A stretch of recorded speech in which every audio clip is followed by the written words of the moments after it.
Les amis, bien le bonjour à vous en ce samedi matin, malgré que le soleil ne soit pas au rendez-vous, mais bon, ceci n'est qu'un détail, on fera avec. Revenons les amis, car j'en ai pas parlé hier dans mon débrief, j'ai un peu zappé, puis j'ai reçu pas mal de messages concernant Neymar.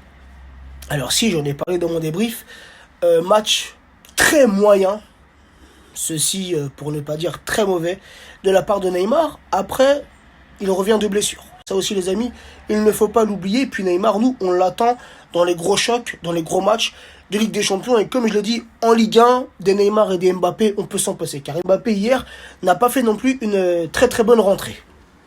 Mais ce que je n'ai pas aimé les amis, c'est le comportement, l'attitude de Neymar à sa sortie. Tu es sifflé par le Parc des Princes. C'est normal. C'est normal, sur le terrain, tu dois faire montrer autre chose. Et je n'ai pas du tout apprécié son attitude, son comportement, sa manière de faire, sa façon d'agir quand il est sorti, frère. Comment ça, tu traces comme ça tout droit au vestiaire en mode t'es vénère et tout? C'est normal, t'es sifflé, c'est normal, on attend de toi une autre prestation. Wesh, t'es le joueur le plus cher de l'histoire du football. Tu nous as mis une carotte. On t'a acheté, tu nous as mis une carotte. Faut dire ce qui est. Pour le moment, Neymar, c'est une carotte, les gars. T'es d'accord ou pas? C'est mon point de vue. Tu vois? Parce que Neymar, frère, on l'a acheté, c'est pour la Ligue des Champions. Encore une fois, hier, c'était un match de Ligue 1. Bref. Mais c'est son attitude. Tu vois ce que je veux dire? Même sur le terrain. Tout le temps se rouler par terre, tu le touches, il est là, il lève les bras, il s'arrête de jouer, et joue frérot. Je l'ai dit hier dans mon débrief, mais le foot c'est un sport de contact. Si t'as pas envie qu'on te touche, tu vas faire autre chose, c'est pas, va faire de la gymnastique ou de la danse classique, j'en sais rien moi. Tu vois? Mais frère, là, moi j'attends mardi.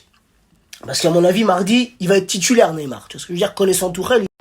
Donc les amis, je disais, connaissant Tourelle, mardi, on va avoir ce fameux trio offensif avec Icardi en numéro 9, Neymar ailier gauche, Mbappé ailier droit. Malheureusement, je pense que Di Maria ira sur le banc. Je l'espère pas, sincèrement. Moi, Di Maria, je le mettrai pas sur le banc. C'est le joueur le plus performant, frérot. Tu vois ce que je veux dire?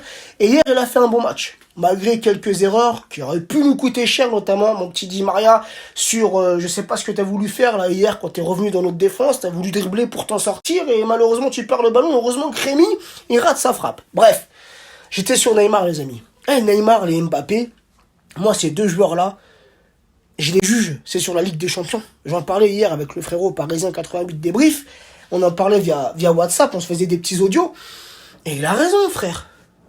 Les Neymar et les Mbappé, c'est pas en Ligue 1 qu'on les attend. Ok, tu finis meilleur buteur, meilleur passeur. Il n'y a pas de concurrence, frère. Tu vois ce que je veux dire? Même si c'est pas négligeable. Mais en Ligue 1, donc les amis, comme je disais, finir meilleur buteur, finir meilleur passeur en Ligue 1, c'est pas bien difficile. Même s'il faut le faire, les amis, c'est pas bien difficile. Il n'y a pas de réelle concurrence en Ligue 1. Et encore une fois, en aucun cas, je néglige le championnat français. Moi, les gars, j'y suis attaché. C'est important. Pour moi, il faut remporter ce foutu championnat. Ça reste un objectif. Mais l'objectif numéro 1, principal, les amis, et c'est pour ça qu'on a acheté Neymar et Mbappé, c'est pour la Ligue des Champions. Pour nous faire passer un cap en Ligue des Champions. Donc, ces deux joueurs-là, moi, les gars, je les attends mardi.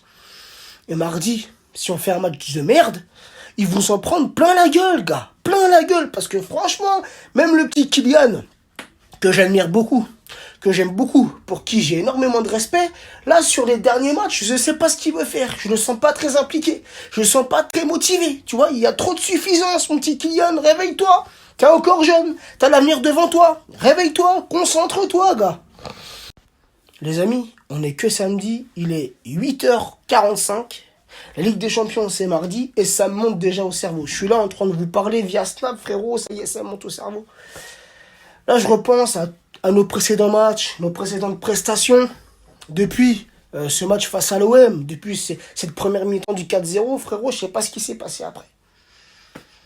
Ce relâchement, cette dégringolade face à Dijon, ce match vraiment très limite face à Bruges, la victoire contre Brest de justesse, hier ce 2-0 en première mi-temps, une très bonne première mi-temps, on s'arrête de jouer en seconde mi-temps, tu vois, c'est pas ça, frère. La mentalité d'un champion, c'est pas ça. Tu vois pas ça en première ligue. Tu vois pas un Liverpool ou un Manchester City jouer de cette manière. Tu vois pas ça en Espagne. Quand tu peux tuer le match, tue le match. Et les gars, appliquez-vous devant le but. Draxler, Cavani, hier, c'est du 3-4-0, ça. Moi, c'est pour ça, les amis, que je reste très prudent. Je m'enflamme pas trop en ce début de saison. comme on l'a fait chaque année depuis l'arrivée du Qatar, frère. On a cru que les Qataris allaient arriver et ça y est, boum, on remporte la Ligue des Champions. Non, les amis, il faut aussi reconnaître que c'est la compétition la plus difficile, les amis. Il faut aller jusqu'au bout, c'est pas facile. Il y a tout plein de très bons clubs, donc c'est pas facile. Mais les gars, faut s'armer. Et nous, depuis QSI, les gars, on s'arme de bons joueurs, on s'arme de très bons joueurs. Mais les gars, on n'y arrive pas. Depuis le départ d'Ibra, frère, on ne passe même pas les huitièmes. Donc, c'est pas que je stresse pour mardi, frère, parce que c'est que les phases de poule, donc ça, je m'inquiète pas trop, je sais qu'on passera. Mais c'est la suite, frérot. Pour finir cette petite série de snaps, les amis, premièrement, je me suis allongé. À force de marcher, de tourner en rond, ça donne mal au crâne. Bref, parlons de Mauro Icardi, les amis. Auteur hier de son 10e but, toute compétition confondue. Pour moi, l'une des meilleures recrues de ce mercato. Nous préparons l'après Cavani. Icardi qui est venu en prêt. Faut absolument l'acheter pour la saison prochaine, pour les saisons qui arrivent, frère. Cavani, avec tout le respect, l'énorme respect que j'ai pour lui. Voilà, je pense que Icardi a poussé Cavani sur le banc. De toute façon, ça se voit de match en match. Et Icardi, frère, il est décisif. Tu vois, c'est pas comme si Icardi remplaçait Cavani, prenait sa place, mais ne foutait rien. Non, le mec, il répond présent, encore une fois, hier. Tu vois ce que je veux dire? Alors oui, c'est pas le joueur qui va fournir beaucoup d'efforts défensifs, mais c'est le mec présent dans la surface qui va venir pousser le ballon au fond des filets.